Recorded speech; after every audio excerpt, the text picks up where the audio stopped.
The house had been dying for decades before anyone thought to sell its bones. In the autumn of 2019, a local historian named Catherine Marsh drove her pickup truck down a rutted gravel road outside Welsh, West Virginia, following hand-painted signs that read estate sale in letters already fading from the October rain. The Victorian farmhouse at the road's end stood 3 stories tall, its white paint peeling in long strips like birch bark, its windows clouded with a century of coal dust that no amount of washing had ever fully removed. The old man who had lived there, Elijah Combs, aged 103, had died in his sleep 6 weeks prior, and his distant relatives, strangers who had never once visited, wanted everything gone by winter. Catherine paid $15 for a rusted lockbox she found beneath a collapsed writing desk in the attic.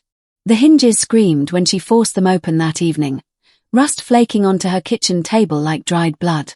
Inside, she discovered documents that smelled of mildew and something older, something closer to grief. Payroll ledgers from a company that no longer existed. A hand-annotated mining survey, its edges yellowed and brittle as autumn leaves. And 17 letters, each addressed to a different family, each bearing the same date in the same careful script, December 23, 1923. None of the letters had ever been sent. Catherine spent the following weeks searching for records of the Hawthorne Coal Company. She contacted the West Virginia Office of Miners' Health and Safety. She requested archives from the State Geological Survey. She drove to Charleston and sat in basement reading rooms where the air tasted of old paper and fluorescent lights hummed like sleeping insects. What she found was absence. Tunnel number 9 did not appear on modern maps. No incident report existed for December of 1923. The company had dissolved in 1924, its records supposedly destroyed in a warehouse fire that same year. It was as if 17 men had walked into a mountain and the world had simply decided to forget. These documents were supposed to have been burned nearly a century ago. They were not. And what they reveal has never been told publicly, until now. If you are from coal country, West Virginia, Kentucky, Pennsylvania, you may recognize this story in the silences your own family keeps. But to understand what was hidden in that lockbox, we have to go back. Back to the winter of 1923, to the frozen hollows of McDowell County, and to the morning 17 men kissed their families goodbye and walked into the mountain for the last time. They called McDowell County the billion-dollar coalfield, and by 1923 it had earned that name in blood as much as in currency.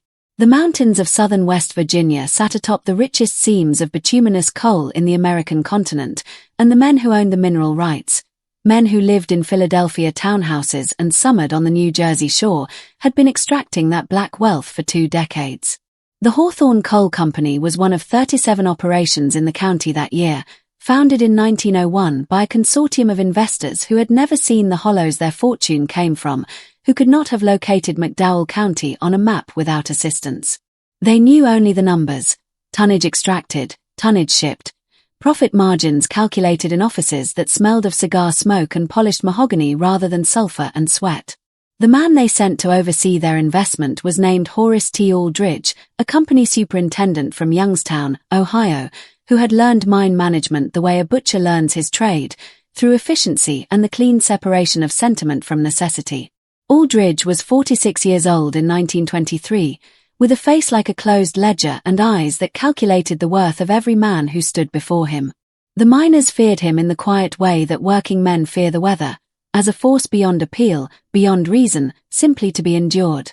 The workers themselves came from everywhere and nowhere. Native Appalachians whose families had farmed these hollows for generations before the coal companies arrived and bought the land from under them.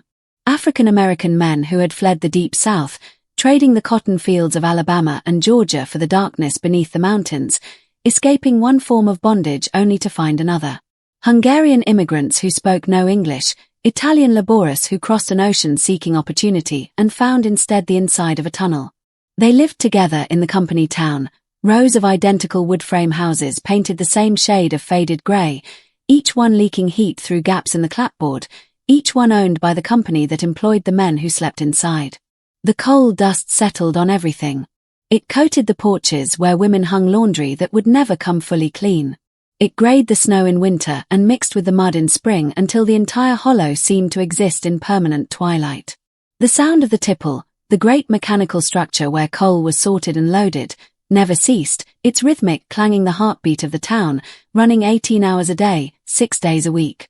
The air smelled always of coal smoke and lye soap, of bacon grease and damp wool, and beneath it all the sulphurous breath of the mountain itself.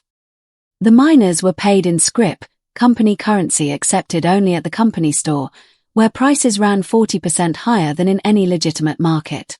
If a man tried to leave, he discovered he owed for his housing, his tools, the coal he burned to heat his home. The debts accumulated faster than wages could clear them. These men were not employees. They were captives, bound by arithmetic as surely as by chains. Most histories remember the famous disasters: Monongah in 1907, Farmington in 1968.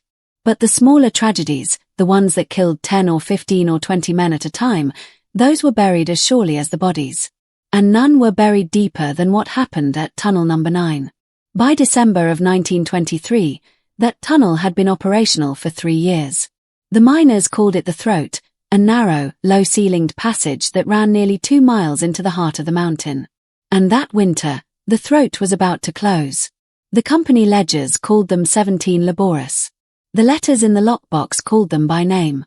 Thomas Halstead was 34 years old that December, a veteran of the tunnels who had worked coal since the age of 14. His hands were mapped with scars from 2 decades of pickaxe handles and misplaced blows, his knuckles permanently swollen, his grip still strong enough to swing a 9-pound hammer for 10 hours without rest.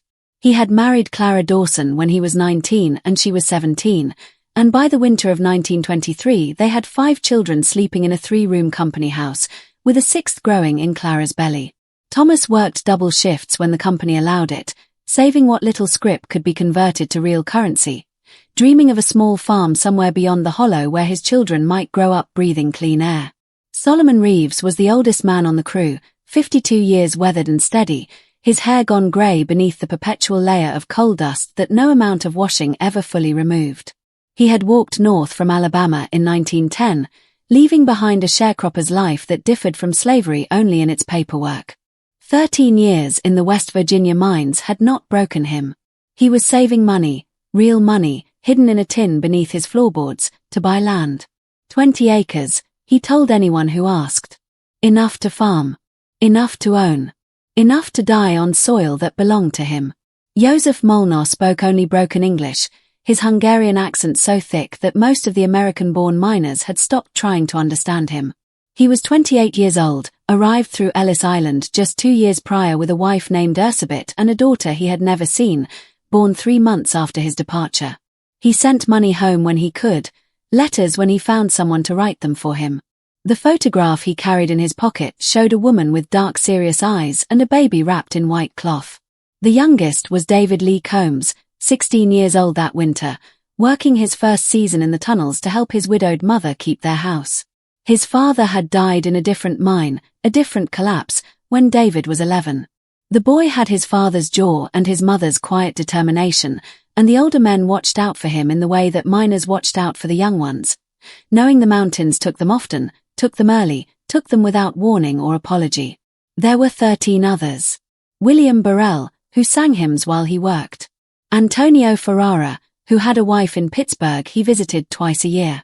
Henry Dalton, whose cough had worsened every winter for the past 5 years. Brothers, sons, fathers, strangers bound together by the weight of their gear and the darkness they walked into each morning. They gathered at the tunnel mouth in the pre-dawn blackness, their breath fogging in the freezing air, their voices low murmurs in a babel of languages, Appalachian English and Hungarian and the soft cadences of the black southern dialect, all mixing together in the democracy of exhaustion. Carbide lamps hissed as they were lit. Lunch pails clanked against legs. Steel-toed boots, worn thin at the soles, crunched against frozen ground. These names never appeared in any official report. The company referred to them only as 17 laborious, as though they had been born without mothers, without histories, without anyone waiting for them to come home. But they had names. They had lives. And tonight, perhaps for the first time in a century, those names are being spoken aloud. If any of them belong to your family, if you have heard these names whispered in your community, I want to know. At 6:14 a.m., the shift whistle blew. The men picked up their lamps and walked into the throat.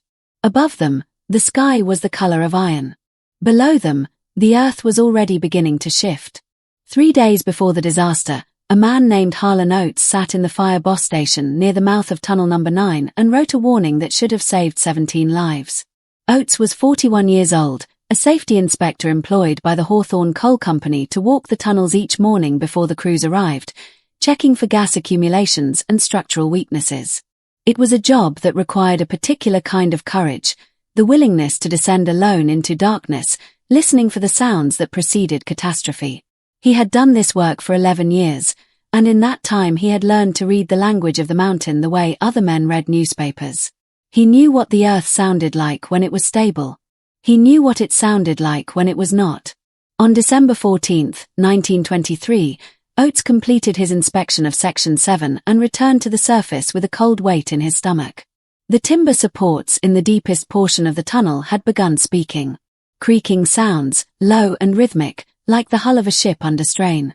Popping noises that echoed through the passage, sharp as small-caliber gunshots. These were warnings that any experienced miner would recognize. Signals that the mountain above was shifting, pressing down, testing the strength of the wooden beams that held it at bay. Oates wrote his report in careful handwriting, the scratch of his fountain pen loud in the quiet of the station. He recommended halting all operations in Section 7 until additional supports could be installed. He noted the specific location of the distressed timbers. He signed his name and submitted the document through proper channels, which meant it landed on the desk of Superintendent Horace Aldridge by the following morning. The lockbox contained that note. And beneath Oates's careful assessment, in handwriting that slanted hard to the right, someone had scrawled a reply: "Coal doesn't wait for nerves. Push the quota." The company's internal investigation, conducted in January of 1924, would later claim that no prior warning existed, that the collapse was an unforeseeable geological event, an act of God for which no man bore responsibility. But Harlan Oates knew better. He was quietly reassigned to surface duties on December 16, 1 day before the disaster. He would not enter Tunnel No. 9 on the morning of the 17th. He would stand in the cold air above while 17 men walked into a passage he had declared unsafe. Oates never spoke publicly about what he knew, but in a 1936 oral history collected by the Works Progress Administration, a man matching his description, speaking under a false name, said only this: "I wrote it down." They read it. They sent them in anyway. December 17th arrived cold and clear. The sun rose over the ridge at 7:22 a.m., casting weak light across the hollow. Underground, in Section 7, the timber was already whispering its final complaint. The mantrip departed at 6:22 a.m., 8 minutes after the shift whistle, carrying 17 men into the throat of the mountain. The railcar was a crude thing, built for hauling coal rather than human cargo, its wooden benches worn smooth by the bodies of countless miners who had ridden it into darkness and back again. The wheels shrieked against the uneven tracks as it descended, a sound that echoed off the tunnel walls and drowned out conversation. The men sat shoulder to shoulder, their carbide lamps casting jumping shadows on the wet stone overhead, the flames hissing softly as the air changed around them. The transition happened gradually, then all at once. At the tunnel mouth, the December cold had bitten through their wool coats, their breath crystallizing in pale clouds that dissipated into the grey morning. But as the mantrip carried them deeper, the temperature shifted. The freezing air gave way to something else entirely, a clammy warmth that seeped from the earth itself, damp and heavy and tasting of sulfur. Groundwater dripped from the ceiling in irregular rhythms, cold trickles that found their way beneath collars and ran down spines. The walls glistened black in the lamplight, sweating moisture that never dried. The passage narrowed as they approached Section 7. The tunnel had been cut only as wide as necessary, the company unwilling to spend money on comfort when coal was the only priority. By the time the mantrip ground to a halt at the end of the line, the ceiling hung barely 4 feet above the floor. The men would spend their shift crouching, kneeling, lying on their sides in the coal dust, swinging pickaxes in spaces that seemed designed to break the human body one vertebra at a time. They divided into 3 teams, each assigned to an adjacent coal face. Thomas Halstead led the largest group, his experience making him the natural choice for the deepest penetration into the seam. Solomon Reeves worked the middle section with 4 others, his steady rhythm setting the pace for the younger men. Joseph Molnar found himself at the far end, his limited English isolating him even underground, his pickaxe speaking the only language the mountain understood. By 10 in the morning, they were nearly 2 miles from the tunnel entrance. Communication with the surface was limited to a single telephone line, its wires strung along the tunnel wall, and a bell signal system that could convey only the simplest messages. The work was brutal and unrelenting. The scratch and clang of picks striking coal. The grunt of men loading chunks of rock into waiting cars by hand. The labored breathing of bodies pushed beyond reasonable limits in air so thick with dust it coated tongues and greyed teeth. The only surviving map of Section 7, found in Elijah Combs' lockbox, shows a detail that appears on no other company record. A handwritten annotation near the deepest coal face reading unstable, do not expand. The annotation has been crossed out with a single decisive line. By that hour, these men were further from sunlight than most of us will ever be in our entire lives. And no one above ground was watching. At 10:47 a.m., Solomon Reeves paused in his work. He would later be reported, by the sole survivor who briefly escaped the mountain, to have said, "You hear that? The mountain's talking." Seconds later, the mountain stopped talking. And started moving. The mountain gave no warning that the human ear could trust. At 10:48 a.m., the main support timbers in Section 7 failed. The collapse began not with a sound but with a sensation, a deep vibration that traveled through the rock and into the bones of every man working the coal face, a tremor that they felt in their teeth and in the soles of their worn boots before their ears registered anything at all. Solomon Reeves had just enough time to shout a single word, a warning that would never reach the men furthest from him, before the ceiling surrendered to the weight it had carried for millennia. The roar that followed was unlike anything the surface world could produce. Timber screamed as it splintered, beams as thick as a man's torso snapping like kindling beneath the impossible pressure of collapsing stone. Rock thundered down in cascading waves, each impact triggering the next, the destruction propagating outward from Section 7 like ripples in black water. The shockwave extinguished every carbide lamp in an instant, plunging 2 miles of tunnel into absolute darkness. Dust billowed through the passages in choking clouds, filling mouths and noses and eyes, turning the air itself into something solid and unbreathable. Then silence. A silence more terrifying than the noise that preceded it. A silence that pressed against the eardrums and filled the skull with its terrible weight. The silence of a tomb newly sealed. Above ground, the surface crew heard only a distant boom, muffled by nearly 2 miles of rock, followed by nothing at all. The telephone line went dead mid-sentence. The bell signal system rang once, a sharp, desperate clang, and then fell silent. For a long moment, the men at the tunnel mouth simply stared at each other, their breath fogging in the December air, their minds refusing to assemble the evidence into meaning. Then the alarm bell began to wail. Men came running from every direction, boots crunching on frozen ground, voices shouting questions that no one could answer. Women emerged from the company houses in aprons and house dresses, their faces already knowing what their minds had not yet accepted. The keening began before anyone spoke the words aloud, a sound that rose from the gathered wives and mothers like something ancient, something that predated language itself. Superintendent Horace Aldridge arrived 7 minutes after the collapse. According to documents preserved in the lockbox, his first recorded instruction was to assess damage to equipment and coal seams. Rescue was mentioned fourth on his list of priorities, after production impact, structural integrity, and insurance liability. The official report would later state the collapse occurred at 11:15 a.m. But a payroll clock recovered in 1987, during an unrelated geological survey, was frozen at 10:48. Behind the wall of rock, in the absolute darkness of Section 7, 17 men were still alive. They had perhaps 48 hours of breathable air. What happened in those hours would become the most suppressed chapter of West Virginia mining history. On the other side of the rockfall, in a darkness so complete it seemed to have substance, 15 men discovered they were still alive. The first moments after the collapse were chaos without sight. Men shouted names into the blackness, their voices swallowed by dust so thick it coated their throats and turned their words to coughing. Hands reached out blindly, finding stone where passage had been, finding empty air where companions had stood, finding in some cases the terrible stillness of bodies that would not respond to touch or call. The darkness pressed against their eyes with physical weight, and even those who had worked underground for decades felt a new kind of fear, the fear of being buried not just beneath rock but beneath an absence of light so total it seemed to erase existence itself.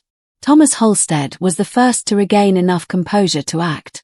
His voice cut through the darkness with the authority of a man accustomed to command in crisis, calling out each name on his crew and waiting for response. The roll call took nearly 10 minutes, complicated by injuries and shock and the disorientation that comes when every human sense except hearing has been stripped away. When it was done, the accounting was grim. 15 voices had answered. 2 men, William Burrell and a Hungarian laborer whose name no one could properly pronounce, lay somewhere in the rubble, silent. Someone found a carbide lamp that had survived the shockwave, its flame guttering but alive. In that small circle of light, the survivors took stock of their situation with the methodical calm of men who understood that panic meant death. The rockfall behind them was absolute, a wall of collapsed stone and shattered timber that no human effort could breach. Their tools were buried or broken. The telephone line that had connected them to the surface now disappeared into the rubble, its wires severed and useless. They had their lunch pails, dented but intact. Inside, cornbread wrapped in cloth, slabs of fatback already congealing in the clammy air, jars of cold coffee that would have to serve as their only water. Thomas ordered the food collected and rationed. They would eat once every 12 hours, and only sparingly. The carbide for the lamps would be conserved with equal care, 1 lamp lit at a time, and only when necessary. The darkness would be their companion whether they welcomed it or not. Near the far end of their prison, Joseph Molnar discovered a natural fissure in the rock, a crack barely wide enough to insert an arm. But through it came air, not fresh, not clean, but moving. Breathable. This small mercy meant they would not suffocate in the first hours. It also meant the waiting would be longer. I want you to close your eyes for a moment. Imagine a darkness so complete you cannot see your own hand. Imagine knowing that the only thing between you and the surface is a mile of collapsed stone. Imagine the sound of breathing. 15 men, each breath consuming irreplaceable oxygen. The drip of water somewhere in the blackness. The smell of coal dust and sweat and blood, and beneath it the first faint hint of something worse. Now imagine waiting. That is where these men found themselves. And they believed rescue was coming. They had no reason to doubt it. Every man in that tunnel had seen company rescue teams drill through collapses before. They did not know what was being decided above them.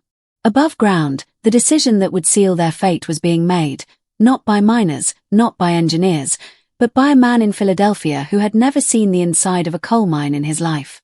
The telegram arrived at the Hawthorne Coal Company office at 9:47 a.m. on December 18th, less than 24 hours after the collapse sealed 17 men inside the mountain.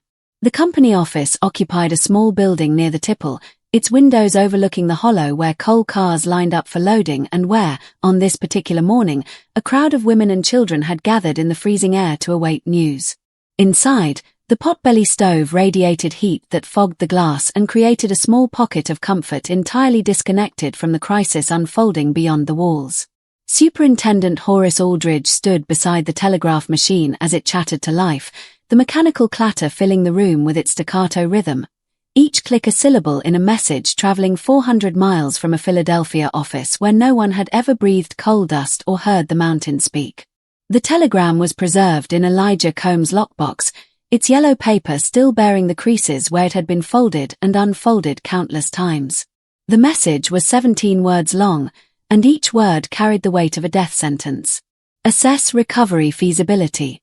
Weigh costs against Q1 production targets. Advise. Aldridge convened a meeting that afternoon with the company engineer, a man named Frederick Hollis who had designed the tunnel system and knew its vulnerabilities better than anyone alive. Hollis presented his assessment in the clinical language of his profession, his voice flat, his calculations precise. A rescue dig would require boring through approximately 160 feet of collapsed stone and timber. The work would take 10 to 14 days under optimal conditions, which December in West Virginia was decidedly not.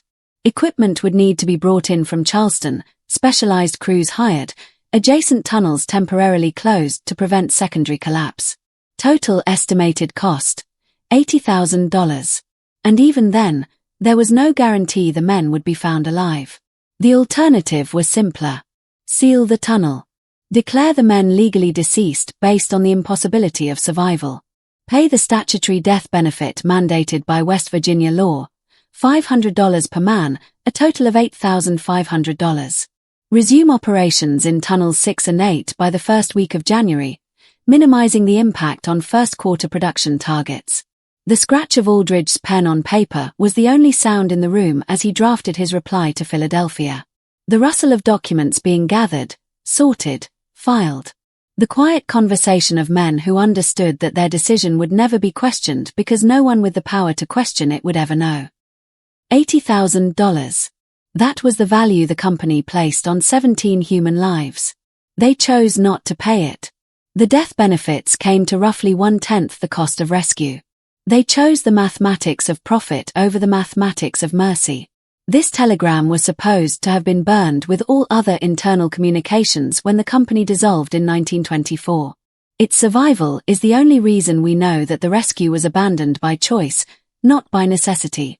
The families waiting at the tunnel mouth were not told the truth. They were told rescue operations were proceeding. They were told there was hope. Meanwhile, the company was already ordering cement. For 3 days, the company performed a rescue it had already decided would never succeed. A skeleton crew of 8 men worked the rockfall in shifts, their pickaxes striking collapsed stone with a rhythm that anyone listening closely would recognize as wrong. The blows came too slowly, too irregularly, the pace of men going through motions rather than fighting for lives. They removed perhaps 4 feet of debris in 72 hours, a rate that would have required months to reach the trapped miners even if the passage had been clear beyond. But the families gathered at the tunnel mouth did not know the mathematics. They knew only the sound of picks against rock, and they clung to that sound as proof that hope remained. Clara Halstead arrived at the tunnel entrance within an hour of the collapse and did not leave for 3 days. She was 7 months pregnant, her belly swollen beneath the wool coat she clutched around herself, her face raw from cold and weeping. Other women brought her food she did not eat, blankets she did not feel, words of comfort that could not reach whatever place she had retreated to inside herself. She stood as close to the tunnel mouth as the company men would allow, her eyes fixed on the darkness beyond, her lips moving in prayers that made no sound. Thomas was in there. Thomas, who had promised her that 6th child would be born in a house they owned, on land that belonged to them, far from the hollow and its hunger. The families built fires to survive the December nights, flames that crackled and spit against the bitter Appalachian cold. The temperature dropped below 0 on the second night, a killing cold that seeped through every layer of clothing and settled into bone. Women huddled together with their children, sharing warmth and murmured prayers and the terrible solidarity of waiting. Mining families from neighboring operations brought coffee and cornbread and the silent understanding of those who knew this vigil could have been theirs. The company sent updates 3 times daily, delivered by a clerk who could not meet anyone's eyes. Making progress. Conditions difficult. Pray for your men. Each message offered just enough hope to prevent despair while revealing nothing of substance. Not one update mentioned that a separate crew had been working since December 18th at the tunnel's secondary entrance, half a mile around the mountain, pouring concrete into the passage that might have offered another route to the trapped men. If you have ever waited for news you knew in your heart would be bad, you understand what those families felt. The way time stretches into something unrecognizable. The way hope becomes indistinguishable from torture. That waiting is its own kind of darkness. On December 20th, the performance ended. Superintendent Aldridge called the families together in the grey morning light and spoke 5 words that would echo through the hollow for 100 years. The tunnel will be sealed. The official announcement came at dawn on December 21st, delivered by Superintendent Aldridge in a voice that carried no more emotion than a man reading stock prices. The collapse, he explained, was more extensive than initial assessments had suggested. The structural integrity of the entire tunnel system was compromised. Continued rescue efforts posed an unacceptable risk to the men working the dig and to the adjacent tunnels that remained operational. The 17 miners trapped beyond the rockfall were hereby presumed deceased. The tunnel would be sealed for safety reasons, effective immediately. The company extended its deepest condolences to the affected families and reminded them that death benefit payments would be processed within 30 days. He spoke for less than 4 minutes. He did not take questions. He did not look at Clara Halstead, standing in the front of the gathered crowd, her hands pressed against her pregnant belly as though trying to hold something together that was already falling apart. What the families did not know, what they would not learn for years, was that 3 men from the crews working adjacent tunnels had reported something to the company on December 19th. They had been conducting structural assessments near the collapse zone when they heard it, a rhythmic tapping from beyond the wall of fallen rock. 3 knocks, then 3 more, then 3 again. 333.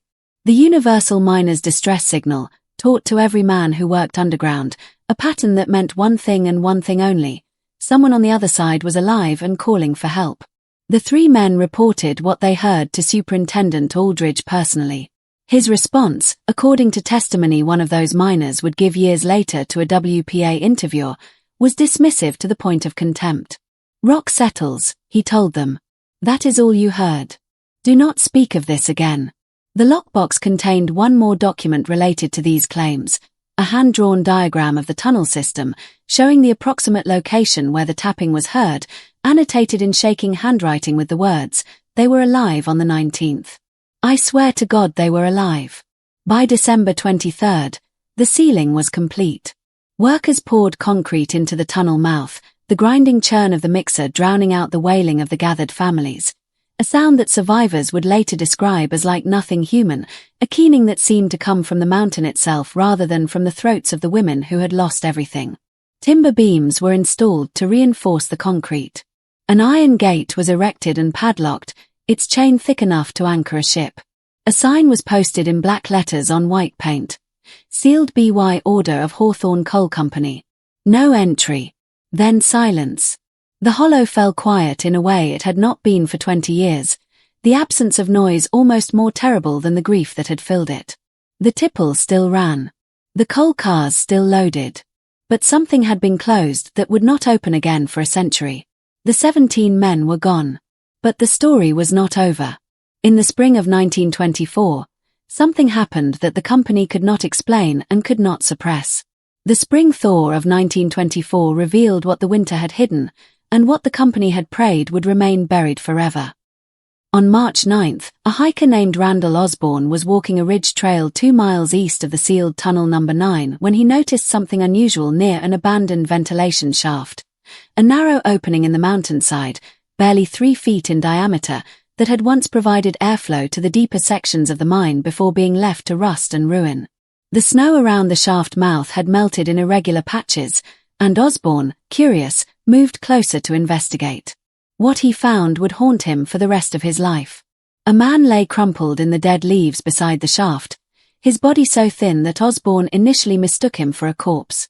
The figure was covered in coal dust so thick it had become a second skin, his clothing rotted to rags that barely clung to a skeletal frame. His fingernails were torn and blackened, shredded down to the quick from what must have been endless clawing at stone. His eyes, when they opened, were the eyes of someone who had seen things no living person should witness, sunken deep into a skull that seemed too large for the wasted face surrounding it. The man was Earl Boggs. He was 31 years old. He had been among the 17 miners sealed inside tunnel number 9 90 days earlier. And against all reason, against all possibility, he was still alive. Osborne carried Boggs down the mountain on his back, a journey of nearly 4 miles that took most of the day. He brought the dying man not to the company hospital in the hollow but to a private facility in Bluefield, perhaps understanding instinctively that the Hawthorne Coal Company would not welcome the resurrection of someone they had already declared dead. Boggs slipped in and out of consciousness during the journey, muttering words that Osborne could not understand, names that meant nothing to him. At the Bluefield Hospital, a nurse named Agnes Whitmore was assigned to care for the dying man. She was 26 years old, meticulous by nature, and she kept a private journal in which she recorded observations that the official medical charts would never contain. Over the 3 days that Earl Boggs clung to life, she sat beside his bed and listened to the fragments that escaped his cracked lips. His words, as she recorded them, were these: "We waited. 3 days. Then some of them decided. I ran. Found a crack. Crawled." She asked him what they decided. He would not say. She asked him how he survived. He closed his eyes and whispered only, "The dark feeds you if you let it." She asked him about the other men. He began to weep, tears cutting pale tracks through the coal dust that no amount of washing had fully removed, and he whispered names until his voice gave out. Earl Boggs died on March 12, 1924. His death certificate, filed with the county clerk, listed his cause of death as exposure, origin unknown. There was no mention of Tunnel No. 9. No mention of the Hawthorne Coal Company. No official acknowledgement that he had ever been among the 17. Agnes Whitmore's journal was passed down through her family for generations. In 2003, her granddaughter donated it to the West Virginia State Archives, where it sat uncatalogued in a cardboard box until an archivist discovered it in 2021. This is the first time its contents have been presented in full. Earl Boggs survived 90 days inside the mountain. He escaped through a fissure too small for most men, crawling on his belly through absolute darkness for what may have been miles. He left 16 men behind. And his final words, some of them decided, have haunted researchers for a century. What did they decide? There is a question that hangs over this story, unspoken but inescapable, and it is time to address it directly. Earl Boggs survived 90 days inside a sealed mountain. 90 days without resupply, without rescue, without any resource beyond what the 17 men carried into the tunnel on the morning of December 17th. Their lunch pails contained perhaps a day's worth of food each: cornbread, fatback, cold coffee. The seepage water that dripped from the rock would have sustained them for a time, mineral heavy and tasting of stone but drinkable. But water alone cannot sustain human life indefinitely. The body requires sustenance. And after the food ran out, after days became weeks and weeks became months, the question becomes unavoidable. What did they eat? Earl Boggs' final words, recorded by Agnes Whitmore in her careful handwriting, echo across the decades. Some of them decided. He would not elaborate. He would not explain. But the implication has haunted the hollows of McDowell County for 100 years, passed down in whispers and silences, in stories that begin but never quite finish. History offers us precedents we wish did not exist. The Donner Party, trapped in the Sierra Nevada winter of 1846, resorted to consuming their dead when starvation left no alternative. The survivors of the Andes flight disaster in 1972 made the same terrible choice. Maritime disasters throughout the centuries have produced accounts of men driven past the boundaries of what civilization considers acceptable, their humanity stripped away by the primal imperative to survive. These are not aberrations. They are what happens when human beings are pushed beyond endurance, when death becomes so close that the taboos of the living world lose their meaning. We do not know what happened in the darkness of Tunnel No. 9. We must be clear about this. The tunnel was sealed. The bodies were never recovered. No physical evidence exists, because no investigation was ever conducted. What we have are fragments, Earl Boggs' cryptic words, the oral histories collected by Works Progress Administration interviewers in the 1930s, the silences that speak louder than testimony. Those WPA recordings, scratchy and faded with age, contain references that circle the truth without ever landing upon it. An elderly woman, her voice barely audible over the crackle of the ancient audio, speaks of her uncle who worked the adjacent tunnels in 1923. He heard things, she says. He never told us what. Just said some things are best left in the dark. Another interview, with a man who refused to give his name, contains a single damning sentence. They did what they had to. God forgive them. God forgive the company that made them do it. I want to be clear about something. Whatever happened in those final weeks, whatever choices those men made when hope had died and hunger had become a living thing inside them, the responsibility does not rest with them. It rests with the company that chose not to rescue them. It rests with the superintendent who dismissed reports of tapping from beyond the rockfall. It rests with the men in Philadelphia who weighed human lives against quarterly production targets and found the lives wanting. If you are still listening, take a breath. What comes next is the aftermath, and the cover-up that lasted a century. Earl Boggs was buried in an unmarked grave in Bluefield. His name appears on no memorial. But the company's efforts to erase him, and the 16 men he left behind, were only beginning. The machinery of erasure began before the concrete had fully dried. In January of 1924, the Hawthorne Coal Company received an offer of acquisition from the Consolidated Fuel Corporation, a larger conglomerate based in Pittsburgh that had been absorbing smaller operations throughout the Appalachian coalfields. The timing was not coincidental. Consolidated's lawyers understood that purchasing a company also meant purchasing its liabilities, and they structured the deal accordingly.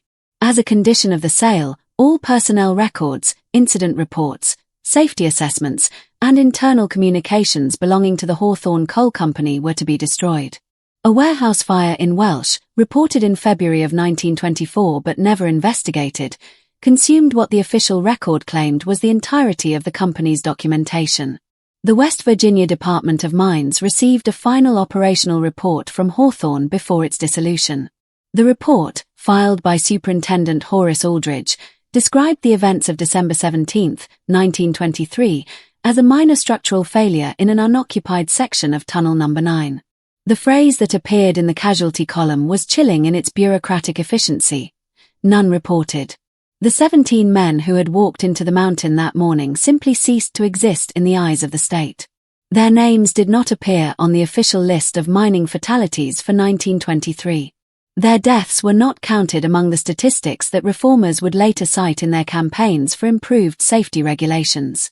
The families received their payments in February. $500 per man, delivered in cash by a company representative who carried with him a stack of legal documents. The contracts were dense with language that no miner's widow could parse, clauses and sub-clauses that released the Hawthorne Coal Company and all successor entities from any and all claims, present and future. The women who signed did so with shaking hands, some with signatures and some with simple marks, an X scratched onto paper by those who had never learned to read. Clara Halstead, 8 months pregnant with the child Thomas would never see, made her X while a company man stood over her, the smell of ink sharp in the cold air of her company-owned kitchen. By 1926, the company town itself was gone. The hollow that had housed 100 families, that had echoed with the voices of children and the rhythm of the tipple, fell silent. The wood frame houses were torn down, their lumber hauled away or left to rot. The company store was demolished. The Methodist church, its mortgage held by the company, was disassembled and its materials sold. The land was allowed to return to what it had been before the coal men came, forest and silence and the slow patience of nature reclaiming what had been taken. By 1930, there was no physical evidence that a community had ever existed in that hollow. No foundations. No gravestones. No markers of any kind. Just birdsong and wind and the creeping growth of blackberry bramble over ground that had once held so much grief. 17 deaths. 0 official casualties. A widow who could not read signing away her rights for $500. This was not an accident. This was a system, functioning exactly as designed. The only reason we know any of this is because Elijah Combs, the payroll clerk, kept his own records. He was supposed to burn them. He did not. And he never told anyone why. The hollow grew over. The tunnel entrance, sealed in concrete, was swallowed by vine and thorn. For decades, no one spoke the names. But the dead do not stay silent forever. The forest reclaimed the hollow, but the hollow never forgot what lay beneath. Beginning in the 1940s, residents of the surrounding ridges began to speak of strange occurrences near the place where Tunnel No. 9 had been sealed 2 decades prior. Hunters reported seeing lights moving through the trees after dark, pale glows that drifted between the trunks where no human being should have been walking. Some attributed these to foxfly, the bioluminescent fungi that grows on rotting wood in these mountains, casting an eerie greenish light that has frightened travelers since before the first settlers arrived. But others insisted the lights were too bright, too purposeful, moving with intention rather than flickering with the randomness of nature. Then came the tapping. A farmer named Hollis Webb, whose property bordered the old company land, reported hearing it first in 1947. He was walking his fence line at dusk when the sound rose from the earth itself, muffled but unmistakable. 3 knocks. Then 3 more. Then 3 again. The rhythm every miner knew, the pattern that meant someone was trapped and calling for rescue. Webb ran home and did not return to that section of his property for the rest of his life. By the 1970s, The stories had coalesced into local legend. A 1978 article in a regional magazine dedicated to Appalachian folklore documented 7 independent witness accounts of what the author termed the coal ghost. Each witness described a similar figure. A man walking the old road that had once led to the tunnel mouth, his body so covered in black dust that his features were obscured, his gait slow and shuffling like someone who had forgotten how to move in open air. The figure never spoke. It never acknowledged the witnesses. It simply walked, and then was gone. In 1992, a group of amateur spelunkers from Beckley attempted to access the tunnel through the same ventilation shaft that Earl Boggs had crawled from nearly 70 years before. They brought modern equipment, electric lamps, recording devices, ropes rated for far more weight than they would ever need. They descended 40 feet into the shaft before their equipment began to fail. Lamps flickered and died despite fresh batteries. The recording device captured only static, and beneath it, some claimed, the faint murmur of voices speaking words that could not quite be understood. The spelunkers retreated and did not return. The locals have a name for the site where the tunnel entrance once stood, now invisible beneath decades of forest growth. They call it the mouth. They say the mountain is still hungry, that it was never satisfied by the 17 men it swallowed, that it waits still for those foolish enough to wander too close after dark. The leaves in that hollow rustle even when there is no wind. The old-timers say you can still hear tapping on quiet nights, rising from somewhere far below. Have you visited McDowell County?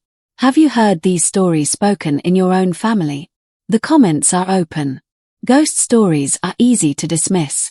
But what the living did to those 17 men, that is beyond dispute. And the legacy of that betrayal is still being written today.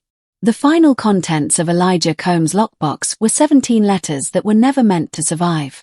Each envelope was addressed in the same precise typewriter font, the kind produced by the Remington machines that sat in every company office in 1923. Each bore the name of a different family, Holstead, Reeves, Molnar, Combs, and 13 others, and each carried the same date stamped in faded red ink, December 23, 1923. The day the tunnel was sealed. The day the company officially declared 17 men dead without ever confirming they had stopped breathing.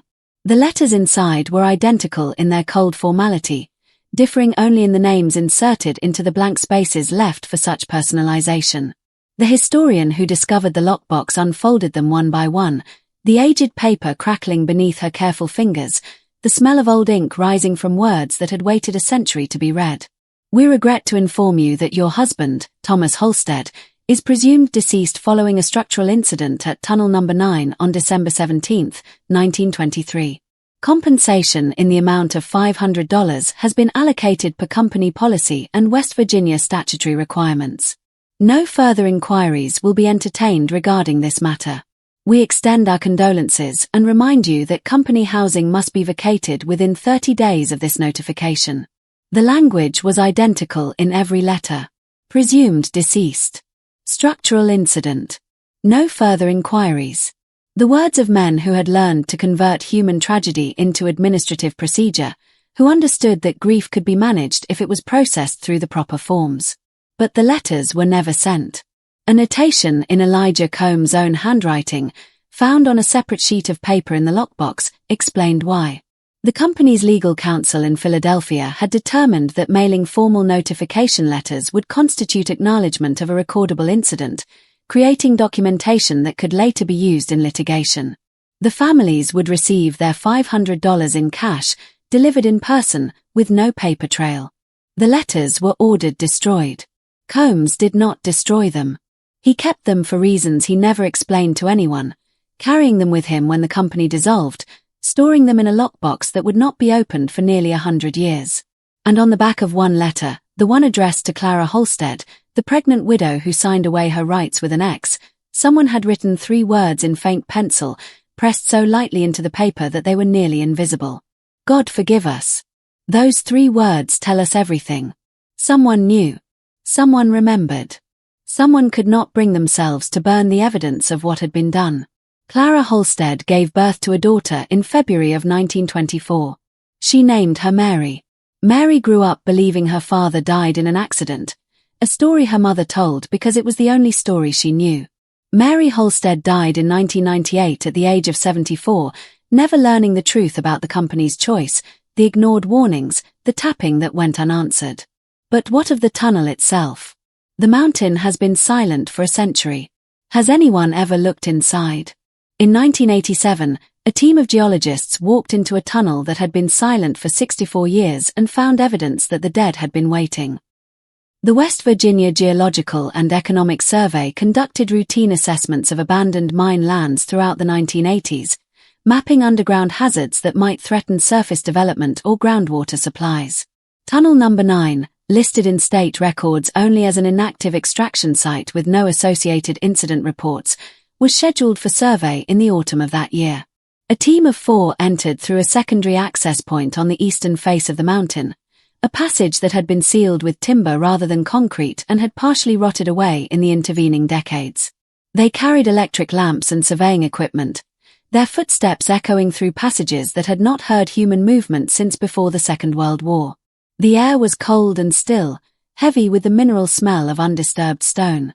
Their instruments hummed in the darkness as they mapped approximately 800 meters of tunnel, documenting structural conditions and potential collapse risks.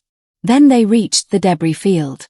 The original collapse zone from December 1923 remained largely as the mountain had left it, a wall of fallen rock and shattered timber that blocked further passage. But among the stones, visible in the beam of their lamps, were objects that did not belong to geology. The survey team photographed what they found: a leather boot, its sole rotted but its shape still recognizable. A metal lunch pail, dented and corroded, lying on its side amid the rubble. And protruding from beneath a slab of fallen rock, something that looked very much like bone. The official report, obtained decades later through a Freedom of Information Act request, contains a single anomalous entry in otherwise technical language. Debris field includes non-geological material. Further investigation not authorized. The photograph attached to the report is blurry, black and white, the flash of the camera illuminating a century of stillness. The surveyor who took it has since died.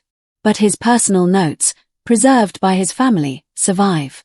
In them, he wrote 5 words that require no elaboration. They are still in there. The survey team was instructed to exit the tunnel immediately and seal their access point behind them. The click of that lock was the last human sound those passages would hear. No follow-up investigation was ever conducted. No excavation was ever ordered. The 17 men of Tunnel Number 9 have been entombed for over a century now, not by nature but by policy. And so we come to the present. The hollow is quiet. The tunnel remains sealed. But the names, the 17 names, are still waiting to be spoken. No gravestone bears their names. No memorial marks the ground where they fell. No official record acknowledges that they ever lived or died. But tonight, we will hold the service that should have been held 100 years ago. Speak these names aloud if you are able. Let them exist again in the air of the living world. Thomas Halstead, 34 years old. Father of 5, with a 6th child he would never meet. He came from 3 generations of mountain people who had worked this land before the coal companies arrived. Solomon Reeves, 52 years old. Born in Alabama, walked north seeking freedom, spent 13 years saving for 20 acres he would never own. Joseph Molnar, 28 years old. Arrived through Ellis Island carrying a photograph of a wife and daughter he would never see again. He spoke little English but understood everything that mattered. David Lee Combs, 16 years old. The youngest. Working his first winter in the tunnels to support his widowed mother. He had his father's jaw and his mother's quiet courage. William Burrell, 41 years old. Sang hymns while he worked. His voice, the other men said, made the darkness feel smaller. Antonio Ferrara, 33 years old. Sent money home to a wife in Pittsburgh. He visited her twice a year and wrote letters she kept in a wooden box. Henry Dalton, 47 years old. His cough had worsened every winter. He knew the coal was killing him slowly. The mountain simply finished the work. George Watkins, 29 years old. Newly married. His wife was 19 and waiting in a company house with curtains she had sewn herself. Robert Blankenship, 38 years old. A quiet man who spoke only when necessary. He played fiddle at dances on Saturday nights. Samuel Turner, 44 years old. Veteran of the tunnels. He had survived 2 previous collapses and believed his luck would hold. Michael Kovacs, 31 years old. Hungarian, like Joseph. They spoke together in their native tongue during lunch breaks, a small comfort in a foreign land. James Whitley, 25 years old. The fastest loader on the crew. He dreamed of saving enough to open a general store. Earl Boggs, 31 years old. The one who escaped. The one who crawled through darkness for miles. The one who died trying to tell the truth. Frank Mullins, 36 years old. 2 daughters waiting at home. He promised them a Christmas tree. Charles Ramsey, 40 years old. Born in the Hollow, expected to die there. He was not wrong. Walter Jennings, 27 years old. Engaged to be married in the spring of 1924. The wedding never came. Edward Sloan, 39 years old. The last name on the payroll. The last name to be spoken tonight. If you are still listening, you are now among the few people alive who know all 17 names. You are a witness. That means something. These men are gone. But they are not forgotten. Not anymore. And if we do our part, they never will be again. The sealed entrance to tunnel number 9 still exists, if you know where to look. It lies deep in a hollow that has no name on modern maps, accessible only by foot along a trail that is not marked and not maintained. The forest has spent a century reclaiming what the coal company abandoned, and the trees grow thick now where company houses once stood, where children once played in streets of frozen mud, where women once hung laundry that would never come clean. The hollow has returned to silence, and that silence feels intentional, like the mountain itself prefers to be left alone with what it holds.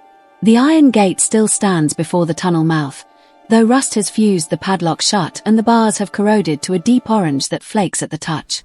The concrete behind it has cracked in the decades since it was poured, fractured by frost and root and the slow patient pressure of the earth, but it has not crumbled. Water drips from somewhere beyond the visible darkness, a sound that echoes faintly through the gaps, rhythmic and cold. In summer, insects buzz through the clearing and fall silent as you approach. In winter, there is only the weight of snow and the deeper weight of what lies beneath. The land is owned now by a reclamation trust, a legal entity tasked with rehabilitating abandoned mine sites across Appalachia. No reclamation has occurred here. No official has visited. The 17 men remain where they fell, where they starved, where they made whatever choices the darkness demanded of them. I want to hear from you. Should the tunnel be opened?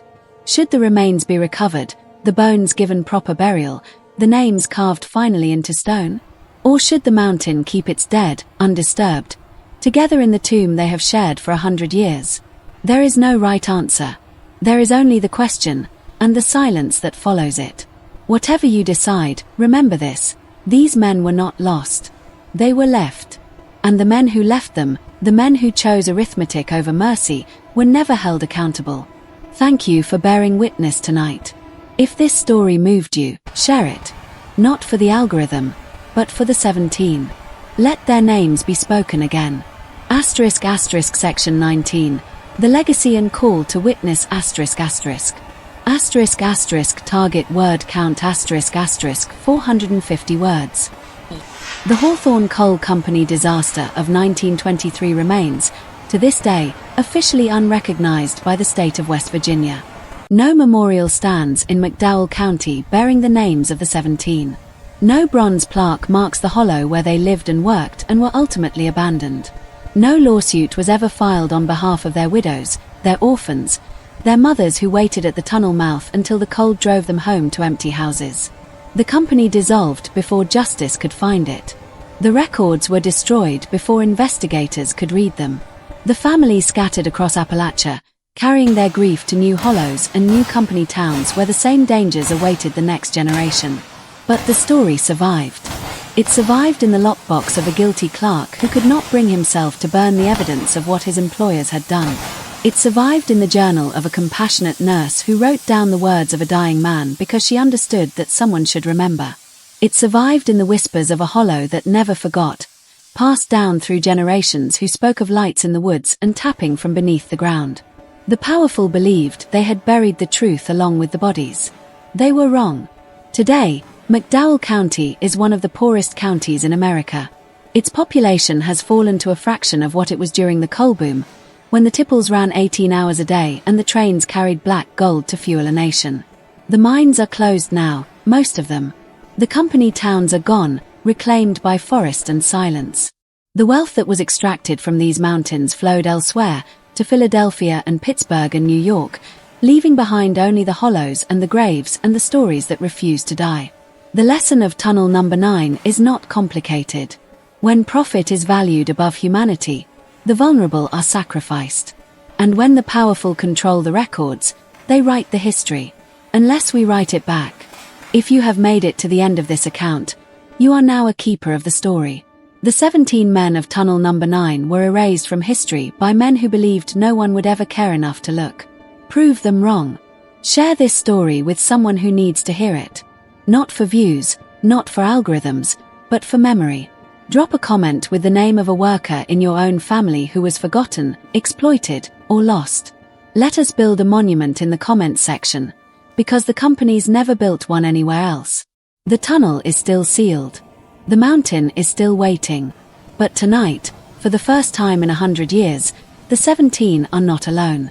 Their names have been spoken, and they will not be forgotten again.